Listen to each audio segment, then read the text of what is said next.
Hi, welcome to Tulsi kitchen. இன்றைக்கி கோதுமை வச்சு ஒரு கோதுமை மாவு ஸ்நாக்ஸ் ரெசிபி தான் செய்ய போகிறோம். அது எப்படி செய்யலான்னு பார்த்துலாமா? அதுக்கு 2 கப் கோதுமை மாவு எடுத்திருக்கேன். அது கூட 1/4 கப்பு குட்டி ரவை எடுத்துருக்கேன். அதுக்குள்ளே 3 டேபிள் ஸ்பூன் எண்ணெய் நல்லா சூடு பண்ணி மாவில் ஊற்றி நல்லா மிக்ஸ் பண்ணிட்டு இந்த கன்சிஸ்டன்சி இருந்ததும் வச்சுக்கலாம். நெக்ஸ்ட்டு 1 கப் தண்ணியில் சீரகம், சில்லி ஃப்ளேக்ஸ், வெள்ளை எள்ளு சேர்த்து நல்லா கொதிக்க வச்சுக்கலாம். அந்த தண்ணியை மாவில் கொஞ்சம் கொஞ்சமாக ஆட் பண்ணி சேர்த்துட்டு கொஞ்சம் பெருங்காயத்தூள் சால்ட்னா போட்டு கொஞ்சம் மூடி போட்டு வச்சிடலாம். அந்த சூடு அந்த தண்ணியிலே நல்லா வெந்துடும்.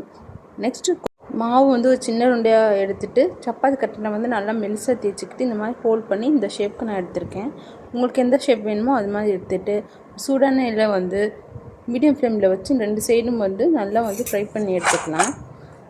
நெக்ஸ்ட்டு ஒரு பவுலில் மிளகாத்தூள், உப்பு, சாட் மசாலா சேர்த்து நல்லா மிக்ஸ் பண்ணிவிட்டு நம்ம ஃப்ரை பண்ணி வச்சதில் நல்லா போட்டு நல்லா மிக்ஸ் பண்ணி எடுத்தோன்னா ஒரு சூப்பரான சாரமான ஈவினிங் ஸ்நாக்ஸ் ரெசிபி ரெடி. நான் ஈவினிங் டீ டைமுக்கு வச்சு சாப்பிட்ருக்கேன்.